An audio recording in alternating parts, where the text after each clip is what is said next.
Hi guys, let's take another round of questions.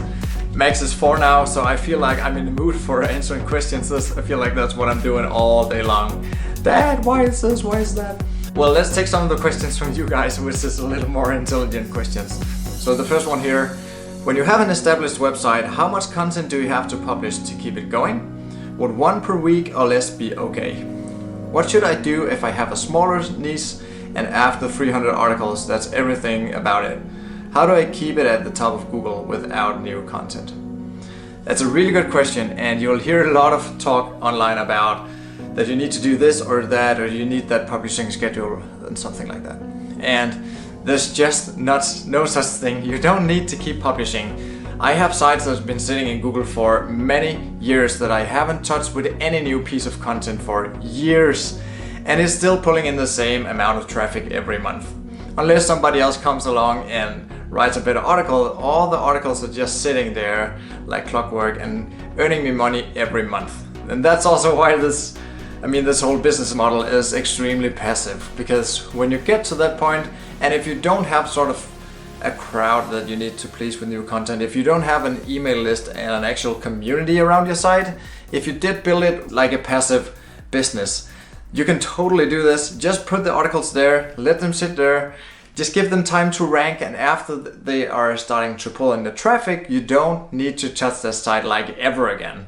Of course, you'll check the traffic now and then just to make sure that you're not getting beaten with some of the most important articles. But that's it. So the answer is really quick. You don't have to do anything. The next question here is from MBN. What do you think of YouTube replacing Google for search? Alright, so YouTube is definitely eating in a little bit on Google at this point. And of course, Google being the biggest search engine and YouTube being number 2 for quite some time now, it's a very good question. And we see more and more YouTube videos also at the top there of the Google searches and so on. So for many how-to questions and for more visual type searches, we'll see Pinterest and YouTube up there even inside Google. So Google is definitely totally married to YouTube, it's the same company, it's the same ownership basically. So it's a very good question, and to get to your question, I don't see YouTube as a threat against our content websites or our affiliate sites. And that's just because, some people like to go to YouTube and some people just prefer text. It's just how it is. There's so many personality types, depending on which theory you're talking about and who you ask. Some will tell you there's 5 different types of people and so on, but there's definitely people who prefer text and there are people who prefer video. Also, from working with all my writers, I know, those people are definitely text people who would always click a text result before they would go to video results. It's so apparent when I communicate with my writers. I would do an explainer video to them, explain how do you insert affiliate links or something like that. Then they'll see this video and some will always come back to me and say, could you please put this in writing? Because I'm not so much of a video guy, And to me, this is just a very, very good example of how people just like different stuff. I don't think it's sort of balanced out yet. I think it'll still grow and tilt more over to the video side of things for quite some time. But I don't see video totally eradicating or eating like 50% of all search traffic. I totally don't see that. Personally, for many searches, I will click a search result that's text-based and not a video result. Also because, when you have a video, it's not as easy to skim a video. How would you sort through a 15-minute video to find the good part that you're actually looking for? But with a text, you can easily skim down to the next headline and the subheading and use the table of content. With recent developments inside YouTube, we have these chapters now that I need to get going with on this channel also. It's on my to-do list, so I'll start adding these chapters so you can sort of skip through the video and see what's the next point you're going to talk about. But that will still not be as easy to use as a text-based search result where you can just so quickly scroll down with your thumb or with the mouse and just find the next paragraph, the next headline, the next bolded text, or even Google will send you directly to that part of the text that is actually what you're looking for. And I know they're doing that with video snippets as well. You'll type something and Google will send you directly to that part of the video where you will see exactly what you're talking about, because of course they transcribe the videos and they try to figure out exactly what's inside those videos. But I mean, to sum all this talk up, I don't see it as a threat, and I'm pretty sure it'll still eat away maybe 15, maybe even 20% of the text-based search traffic. But to me, it's not at all a threat to our business. And I mean, worst case, we just need to have a YouTube channel going along with our website. It's not that bad after all. But I don't see that as something you have to do at this point. Not at all. You can still totally go for a 100% text-based business where you just publish articles on your website. So the next question here is from Hamza. What is your average time to reach $2,000 per month from a content site from scratch? So I just reached $2,000 per month actually. I think I have a site sitting around $2,500 per month now, primarily from ads. There's probably a little bit of affiliate there as well. But this is a site that I created I started it in July last year. So it's a little more than a year. It's around a year and 3 or 4 months at this point when I'm filming this video. So, I mean, that's totally doable. But then again, I create my sites now with 100% outsourced content. So of course I can go quicker at it.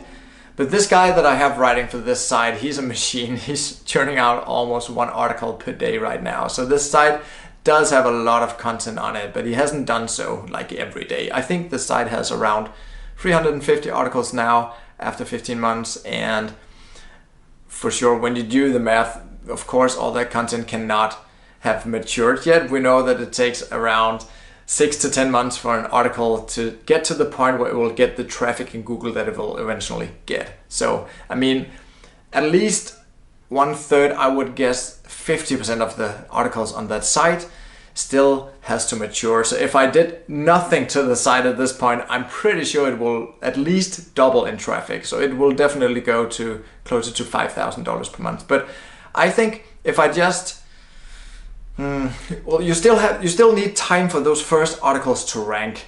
But in case you just put those articles there and you do nothing, I mean, that's exactly what I did with Animal How, and I took that to around $1,000. And that's also because the earnings with ads in the just general pet niche where you go all over the place, it's just not that great. I see RPM's earnings per 1,000 page views around $15 to $20 per 1,000 page views.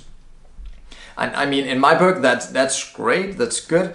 But since I've been in this game so long, I know that I can do much better than that. Many of my other sites will do double that and even more. I have huge sites with more than 100,000 page views that get more than $50 per 1,000 page views. So to me, it's not all that interesting to keep going at that. But I mean, if I had built Animal How in a niche with the better earnings with ads, it would of course double that earnings. So I guess my answer here would be around a year.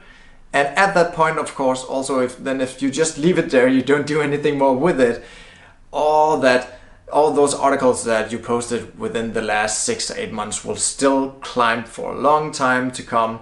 So you'll probably double it from there without any more work, so to speak. I hope that answers your questions. Otherwise, just put it in there again.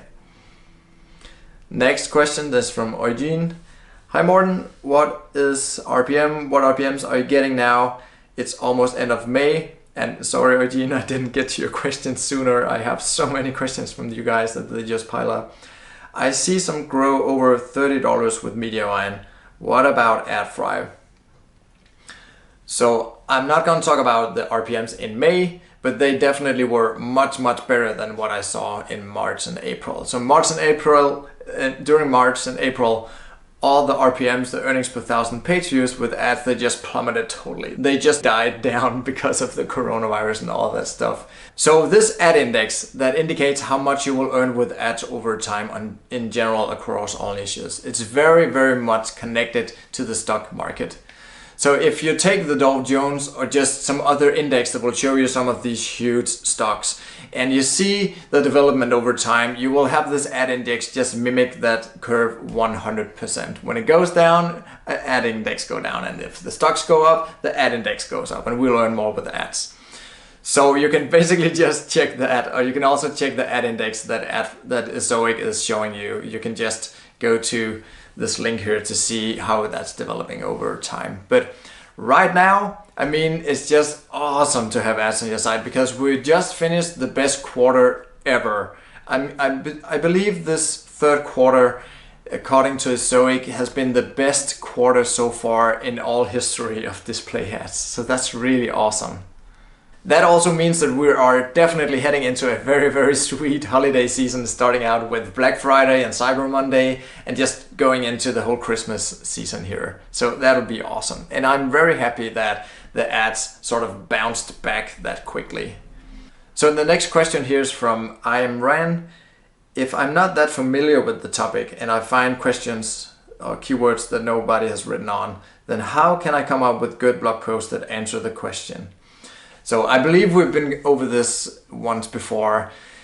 If you cannot find anything online about the question or the topic in question here, like at all, if nobody is talking about it, if there's no such mention of it in forums or in Yahoo Answers or on Quora or just anywhere online, I mean, you have to think twice before you want to target that topic, because it might not get so much attention in Google and it might not have a lot of eyeballs if nobody even cares to even ask about it on Reddit or whatever. But typically we'll find some questions and some insights in those places, in Quora, Reddit, and all these user-generated sites. So this is typically where you'll go for your answers and your questions. And if you feel like you don't really trust the information there, it's just not that good, or maybe people there are saying opposite things, maybe one dude is saying this thing and the dudes over on Reddit are saying something completely different, then maybe just go to the library and, I mean, borrow a couple of books, good old school books. They still exist, you know. You don't have to do this 100% online, even though it's more convenient. Just go buy some books or some books for free at the library and figure out what some expert is saying about this topic. And I mean, ask the people who work at the library, because they'll be the ones to help you. Librarians, they are awesome. I love them. When I go into a library and I want information about something extremely specific, I just love how they can totally dive into this shelf and just find exactly what I'm looking for. I mean, just go for the old librarians. They're awesome. So next question here from Sweet Love Text Messages. I created a new website 2 months ago. I have 50 articles on it right now. I've never built any backlinks. Good job. I watched one of your video, so decided to check Google Search Console. I found out that a website in the same niche with me use all my pictures on his site, each picture as a backlink to where the picture is on my website, which is over 198 backlinks to my site. I checked the spam score of the website and it's 1%. My question is it safe? I hope Google won't penalize my site for this.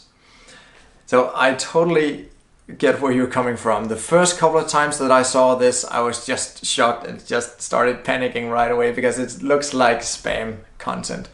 But I've talked about this a couple of times. This is exactly what I mean when I talk about content that's scraped, content that some clever bot or software took from your site, and now they're just creating a whole bunch of websites on autopilot. This is happening all the time at scale, and we're talking like millions of websites probably, because across all my sites, big and small, I see these backlinks all the time. They'll typically grab the pictures or just at least link back to your picture URL on your site. So don't think about it. Google is totally aware of this and they can totally filter it out. You don't need to go in and disavow or do anything for that matter in order to tell Google or show Google that this is not something you want to be associated with. So don't panic, just relax. There's no problem here at all. It's very, very natural. I mean, if you didn't get those links, I would be more concerned, because all the sites out there with a decent amount of traffic, I mean, as soon as you start seeing 30, 40, 50,000 page views to your site a month, you will have these links just being created on autopilot. So don't sweat about it. It's not a problem. It's not a big deal at all.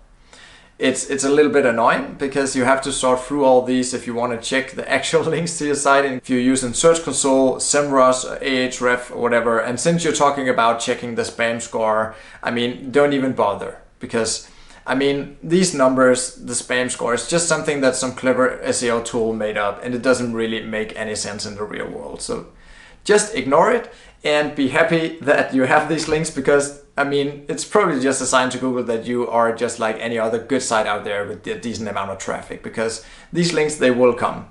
I hope you enjoyed this video as well. Give it a thumbs up and I'll see you guys in the next video.